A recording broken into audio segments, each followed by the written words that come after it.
Hello, everybody. Hello. Is this working? It's working. Thank you for joining us this evening for the Insight Seminar for the Age of Innocence. I'd like to acknowledge Vicki and Carl Zeiger, who are sponsors of this program. Thank you so much.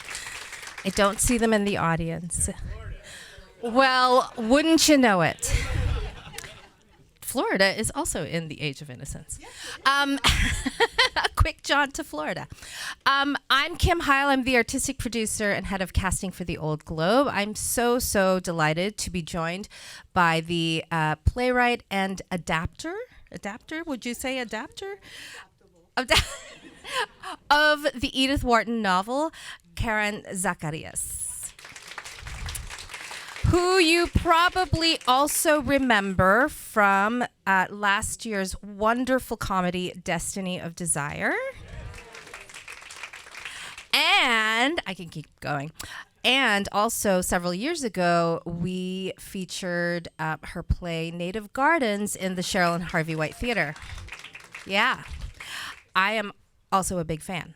I also want to point out that her parents are in the audience, which is so exciting and so wonderful. So hello, Mom and Dad. Yay! I have questions. How do you raise such a brilliant daughter? I have a daughter. I wouldn't mind if she turned out like Karen. So Karen, gosh. Oh, sorry, here. Yeah. How many of you have read the novel by Edith Wharton? So we do have some Edith Wharton enthusiasts. How many of you have seen the movie with Michelle Pfeiffer, Daniel Day-Lewis? Okay, so we have a sort of a base level of familiarity with the source material. Now, what's kind of wonderful, I mean, the play is wonderful. The story won the Pulitzer in 1921, I think it was, something like that. Yes. And is, First woman to win the Pulitzer. Oh, there you go. Mm-hmm. Is that this novel obviously tells the story about what we often call the Gilded Age, this time in New York City. But what I want to actually get to first in asking Karen is, we keep hearing that this novel was unadaptable. Mm-hmm. Why is it unadaptable? Well, because I first tried to adapt it and I failed. So I was like, it's been very hard to put this play on stage. It's worked as a movie with Martin Scorsese, and you really needed someone like that. But the challenge of this story is that not very much happens. And the other challenge is that it's a repressed society. So in some ways, the drama is all in the tension. And what not happens is the drama. And the third thing is the point of view of the narrator, of Edith Wharton, is essential to understanding the story. So in American theater, the idea of having a narrator, the idea of not having explosive drama on stage is kind of antithetical to what we do. So I really, I know there have been three adaptations that hadn't for the stage that hadn't done what people wished it would done. And I was like, oh my God, I will try this. And the reason I did is because I had it in a comedy. I have a comedy called the Book Club Play.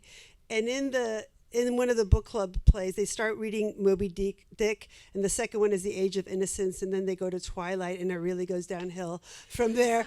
But one of the people read out loud a passage of Age of Innocence, and everybody in the audience would just kind of lean forward. And I was like, oh, there's a way to crack this nut, but it's a hard nut to crack because it involves having really lush language, listening to something, and starting to imagine. And the other thing is I can't compete with a movie. I can't compete with the Gilded Age on HBO, where they have lavish props and all of that. So I am going to rely on the intelligence and imagination of the audience to help me with this play.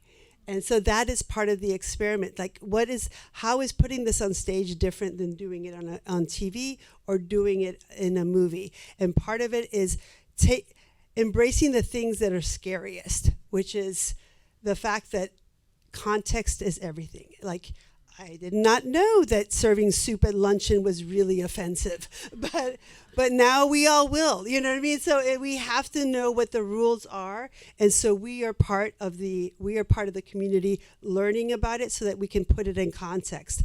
And so when something happens towards, and I would say this play is a quiet burn, and then so it's kind of about that. It's about slowing down. It's a different kind of theater than I think we're used to in this day and age, and it's been a pleasure to work on it.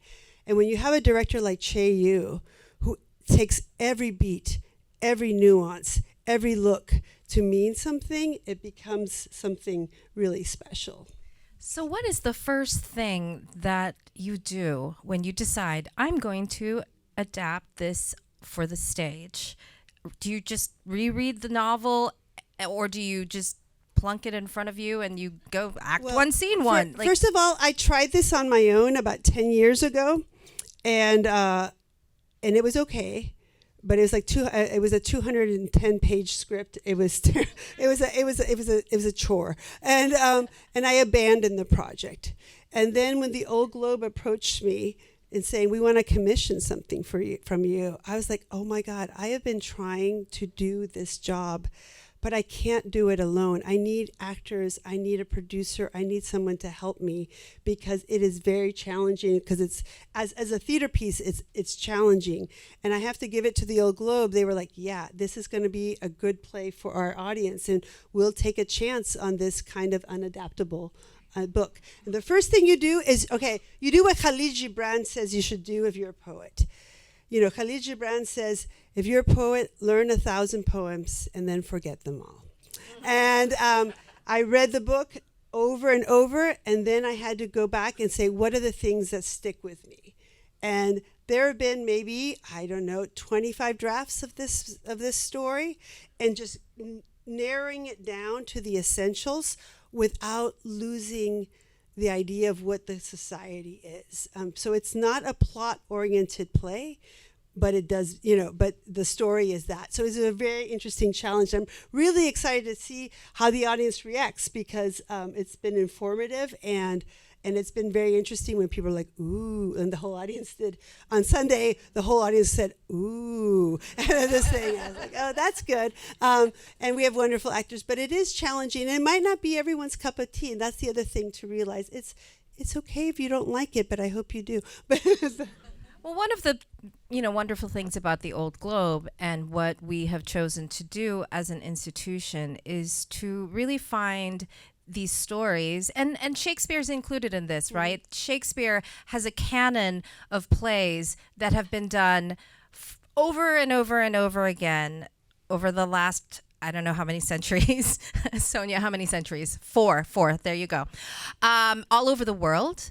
And yet we find something different to either emphasize, or a different element of the story to highlight, or we decide we're going to set it in somewhere different and magical, because that's the power of storytelling. And especially with some of these amazing writers who have told stories about their specific time, it doesn't necessarily mean that it's not relevant for us. In fact, I find, now having seen the show several times now, it really does appeal to the sense of restraint that I can still recognize in our society. So in many ways, the Globe has made an art of picking up these stories that in some ways have either been forgotten or considered old and dusty, and just revive them in these new ways. And I think we've done that with Age of Innocence, not to make it new, not to change the story, but to figure out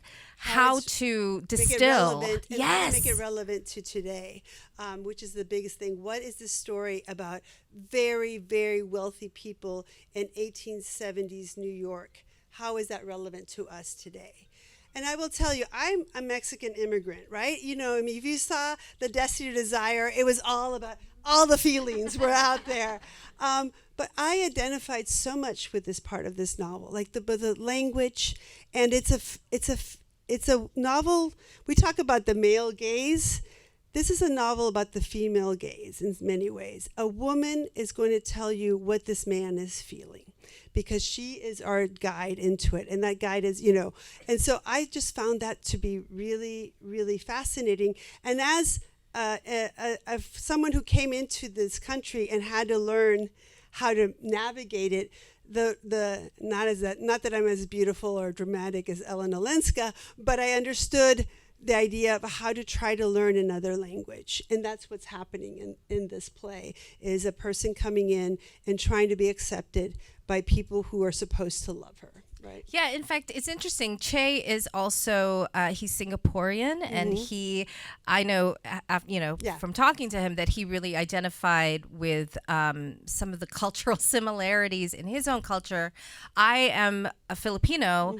I was raised in a strict Catholic home. So again, that restraint, the rules, the sort of unspoken agreements that you have with your family and with your community, I really related to that as well. And I mean, interestingly, you mentioned Destiny of Desire. I related to that too, because there's a part of our culture that also has that expression. So I'd love to know, I was going to ask this, jumping from something like Destiny of Desire to this, I mean, you clearly have such a wide range of skill, but also taste and interests. So how would you, if you had to classify or define yourself as a playwright, how would you do that? I really believe in the power of theater to talk about character and choices and change. And I really believe in the power of theater to create community, but when it's really good, create communion. And so the fact you will see tonight, it's an ensemble piece. No one is everybody is working to tell this story. And in this time where everything's so divisive, the idea that we're building this harmony with actors who are trying to tell something to connect with the audience, and for you to feel alive in a room next to other people who are reacting in a certain way. I just think there's something magical about that. And there's a moment in the play where they talk about the flower of life. What is your flower of life? What is the thing that has made you happy, that you've accomplished, that you've reached? And I think the idea of being alive in a community together and connecting is the flower of our life in many ways. And so it really is, I would say the stories change, but the reason why I do the plays are the same. It's always about connection, bridging, and finding a way to bring us closer together in different ways. I'm not an edgy, angry playwright. And I mean, even though I am angry about, there are things about, I wrote Destiny of Desire because I was angry, but I really believe in the power of theater to bring us together. And I love how the Old Globe brings so many different people together. It's just a beautiful community. You didn't think you were going to become a playwright, though, did you? When you were in college, you studied international relations? Yes. Mom and Dad, what were you? What was happening in your brains? I can only imagine. But so take us through that journey a little bit. I mean, I'm assuming the artist in you was always there, but you were kind of taking a different route. Yeah, so I come from a family of artists. My grandfather is a big filmmaker in Mexico City. He discovered Maria Felix and did all the movies with Pedro Infante. My father grew up in this environment of actors and all of that. But I have to say, sometimes I saw some not fabulous behavior happening from artists. And so I was always I really wanted to be a writer since I was 6 years old. I took the first money I ever had and bought a typewriter. I wrote poems since I was 3 years old. It's all I wanted to do. But I also knew being a writer is a really hard career. And I never wanted to make my parents feel like a burden or have to pay or all of that. So I went to school. I got into Stanford. I did international relations. I came out. I did the job. And then I quit. And I went and became a playwright. Because, and with the full support of my parents, which is why they're here, right? But it was I wanted to make sure that I could stand on my own 2 feet and not depend on anybody else and not be a burden to anybody else. And the thing I did after I went to grad school in playwriting is I started a playwriting company that didn't produce plays written by me, but it was about producing plays written by kids in urban environments that weren't listened to. Because I really, really believe, to my core, I mean, I dedicated 15 years of my life to building a theater company where all we did was dedicate to having kids tell their stories. And so I do believe it's an active listening thing, and I do believe it changes lives. And many times the schools cut the arts out because they think it's the cherry on top. And when I think it's the flower that holds it all together, because I keep seeing again and again, inspired children want to learn. Inspired adults want to change the world. And how do you stay inspired? How do you stay connected to that flower of life, the thing that makes you unique and the change you can make in a community or whatever? I really, really believe in that.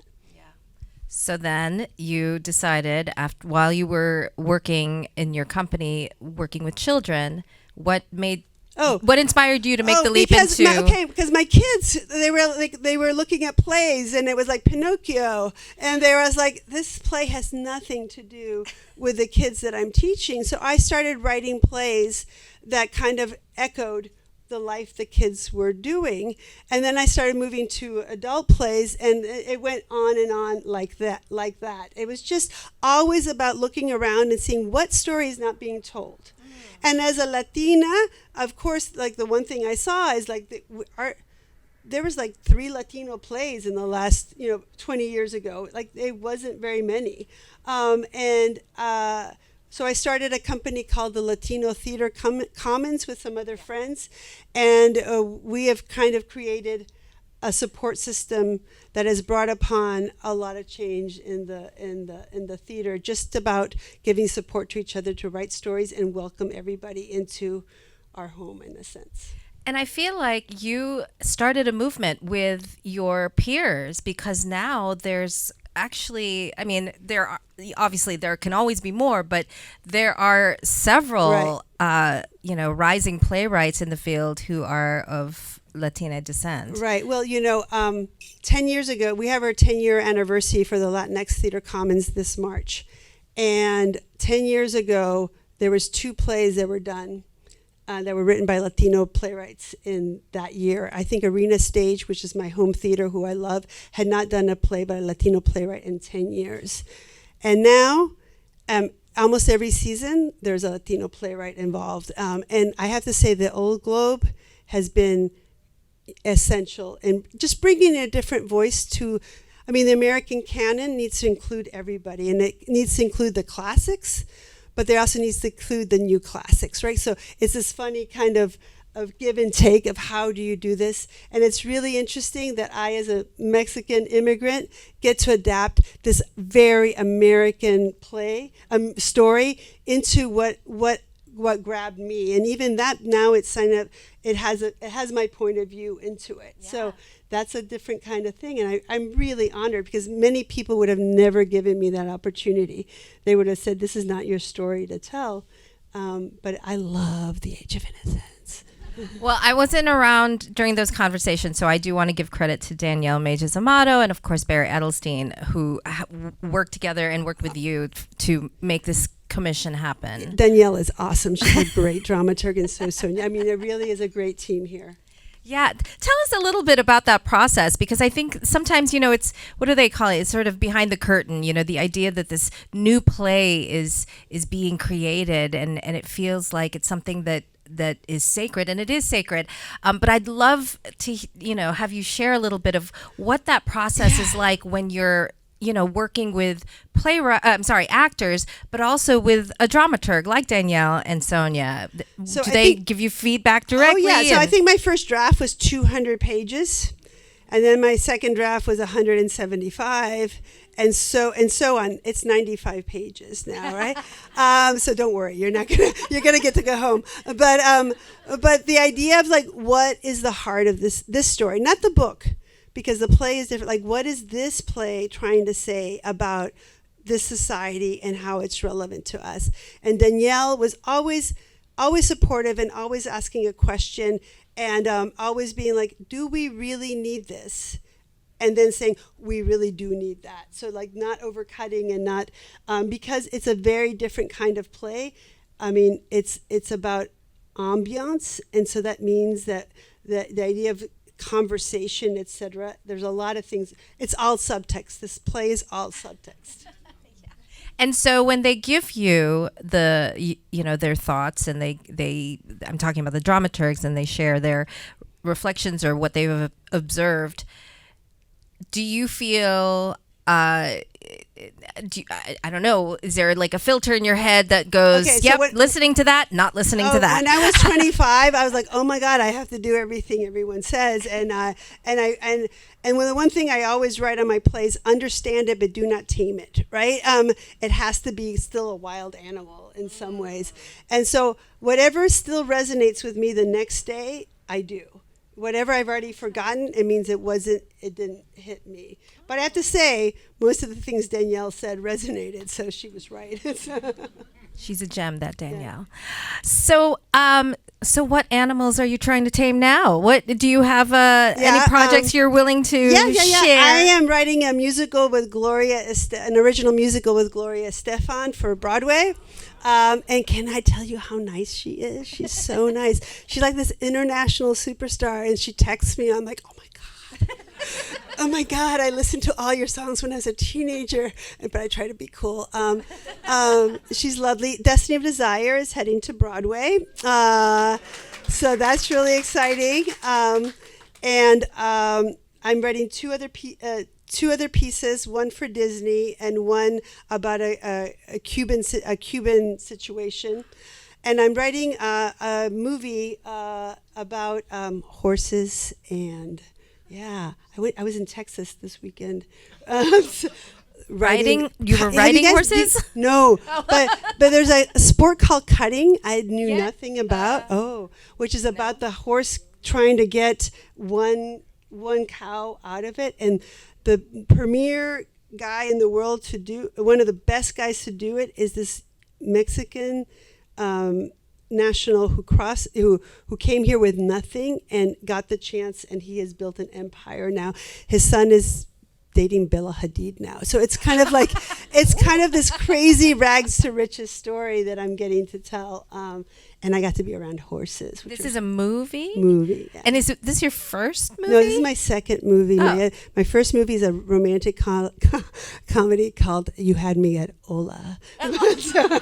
So I'm excited for you guys to see it on a plane somewhere at some point. It's a different medium, isn't it? Writing for the movie? Yeah, it is, because the words don't matter as much. It's all about visual, finding a visual energy, versus what I loved about theater and I love about this is embracing the intricacy of the language. And as someone who came here and learned English, and I speak Spanish, and I speak Spanish, Danish, French, and English, because my mother's from Denmark and my father's from Mexico.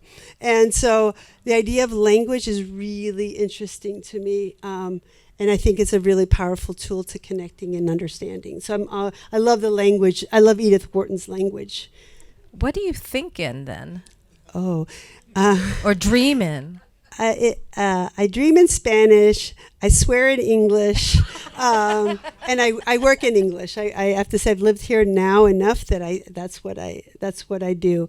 But when and Danish comes up when there's certain words that only exist in Danish, like hukeli and stuff like that. That there's no other word in the universe. It's like voila in French. There's no other word like it. So those. Ta-da. Ta-da. Ta-da is good. Ta-da. Right. Yeah, I don't know. Voila. Yeah. But it's not as fancy as voila. Right. But well, that is fascinating. I didn't know you spoke that many languages. That's amazing. It just my parents believed that my mother spoke to me in Danish, my father spoke to me in Spanish. My parents learned each other's languages for each other, and so that's very romantic. It is, and I just that's the kind. I grew in a house where there was no borders in many ways, and the idea of always finding that out. Oh, I'm sorry. Anyway, I'm really lucky. Yeah, that's beautiful. Well, I would love to give these folks an opportunity to Sure. ask you some questions. Yes, sir. I was so feeling you on that. Was she being coached? Well, you know, that the first preview is very different from where you are now and seeing your first audience. And that's what's really interesting about seeing many productions. But Eva is amazing. And the idea that so much of this is lying on her sense of humor, on her perception, the way it lies on Edith Wharton in a way, because she in a way is our guide and translator and our docent. If you look at this, if you look at there's nowhere to hide on that stage. It's very spare, and emotions, so that the emotions can come up, and so that the language lies on that, and so you have to lean forward in that sense. And so she is tasked with the idea of taking us through this world that we would not survive without her guidance in a way. And she'll land us in a place about letting us think about where we are in our lives today. Who is our Ellen Olenska at the end of the play? Right there, and actually Sonia is going to give you a mic so that we can all hear your question. Thank you so much, first of all, for all that you do for theater. And so proud that Destiny of Desire is going to Broadway. Yeah. My question for you is, do you get to go with it? And what would we see changed if we saw it on the Broadway stage? That's there's a number of changes that will come through. A lot of it has to do with with direction and some of the music and some of the acting, changing the staging in different ways. So there's a number of different things that are going to come in. But I also think you will recognize the show. It won't be like, oh, this. It will be so a lot of what the Old Globe put into this and had will kind of resonate and still be on there. But it'll be sharper, funnier, deeper, all those things, hopefully. But that's the idea. In fact, we're meeting on tomorrow to talk about all of these things, because it's very tricky trying to get a theater. I've never done this thing. So this idea of getting a theater in New York at the right time and surviving it. There's like 14 musicals coming in this spring, and not all of them will live. Everyone knows it, and everyone hopes they're the one. So it's about that, and it's unusual. I mean, a Latino play like this hasn't been on Broadway in a long time. So that's another challenge that we have about audiences trying to think if this is for everybody or not. I know there's people who came and saw the play 10 times, and then I know there's people who looked at the title and like, it's not for me, and that's okay. So it's just how it's a very commercial venture, and that's very interesting to me because I've only dealt with art. So I don't know that part, but thank you for that question. It's very exciting, though. It really is. We have a question over here, and Sonia's going to give you a microphone. There we go. Thank you. I may not have this exactly right, but you said earlier in your interview, and it really grabbed me, that you brought a certain point of view to Age of Innocence. Yeah. What was that? I mean, what was that hook for you? Well, as a girl who moved to the United States as 10 years old, with only, I could speak English because I went to a bilingual school in Mexico, but the idea of navigating, I came in to my 5th grade class and I kissed everybody on the cheek. Can I tell you, it was really hard to live that down afterwards. I just came from a different world, and the things that were said about me, like I cannot tell you in 5th grade what was said to me after that first day. And I was shocked. I had no idea. And so the idea of how Ellen Olenska moves into this world and all these people are talking badly about her just because she doesn't know the rules, it was something that I could, even as a little girl, I could understand. And the idea of I also understand as someone who went and did international relations instead of the thing I wanted to do, right? The idea of duty and the idea of being practical and the idea of not letting people down. And that's a very big part. There's a beautiful part of this play is about, you know, if you've promised something to someone, you can't back out of it. And that's very honorable. But it's also very hard for human beings to be honorable all the time. So that's part of it. Thank you for that lovely question. Right here and then over there. Based on some of your earlier commentary, it's clear that the play is being developed. And I'm sure there's an artistic side and a commercial side. Are you attending every production? And if you are, do you try to find a seat in the middle of the audience or at the back of the auditorium? Or how does that work? What do you do? So there have been previews. This is the world premiere. This play has never been done before. And every night after we had a performance, we go back. I have rewritten every night after it. Chay has been like, stop. But rewritten, and we've readjusted and we've changed it because the audience is the last ingredient. So we see when people are moving in their seats a little too much. There's a scene that's not there anymore that you saw on, like the whole scene is gone, right? Because I'm attentive. I need to be a good host, right? You are coming to my story. If there's parts of the story that are not working, I need to figure out why they're not working. Or if they're just too long, you've just been sitting there too long, how do we address that? So it really is, you guys are listening to the play and I'm listening to you. Where do you sit? I sit different places because, I mean, I've sat in the back, I've sat on the side, I've sat in the balcony, and it's a very different experience because theater is about, can't live in a vacuum. It lives in the moment, and the audience is really essential. And I want to make sure, I can't make everyone happy, but the idea of like overall of hearing when people are leaning forward and when they're leaning back in general is really, really interesting. So I like to be in the back and I see that and I respond and I try to take a little salt away and put a little bit more mashed potatoes on it, whatever it is. But it really is an attention to that. We had a question here.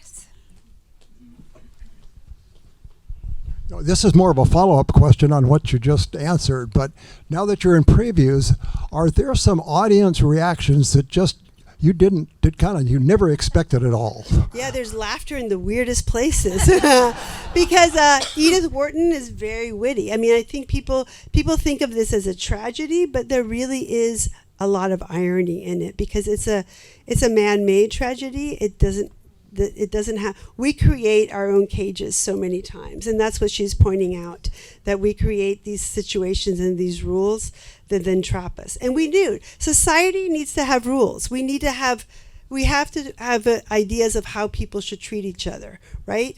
And one of the problems in the last couple of years is this lack of shame and lack of ideas of what decency is.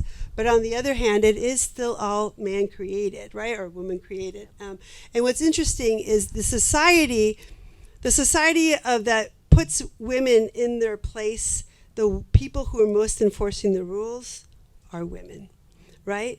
And that's where they gain their power. And I find that really, really interesting. How instead of being subversive, everybody they're playing by the games of the rules. So that was a really good question. Do we have time for maybe one or two more questions right here? I think your story is very interesting. Being bilingual myself and having some experiences like you mentioned, Yeah. Have you thought of writing something that was more autobiographical and talked about how to navigate that, how difficult that can be? I mean, every play I write is autobiographical. It really, really is because you find yourself. There's playwrights who write like directors where they see everything outside of them, and I write like actors. I'm every single character, and that's why I start loving all the characters because no one can be all evil and no one can be all that. So I do that. Maybe one day, but I don't think it's as it sounds interesting on here. I don't think it's as interesting as you sound, but that was very nice of you to say. It's something that people need to know. No, it's true. It's true. It's true. And I will just say that right now you mentioned being bilingual and we talked a little bit about how your brain works in these multiple languages. We actually have another play going on right now English. in this space Yeah. downstairs about that idea about who we are in different languages. Yeah, So- I am a different person in Spanish and Danish and I am not the same person in whatever language I'm speaking. It's a different kind of assertiveness for sure. It's amazing. I thought I saw a hand go up. Did I see another hand go up? That person got shy, maybe. Well, I know all of you are going to love, love, love this play. I love, love, love this play. I'm so proud that the Old Globe is producing it, and we're so thrilled that Karen has chosen us to be her West Coast home. I know. Thank you for housing me. Of course. So please enjoy the show. Thank you, Karen. Good night.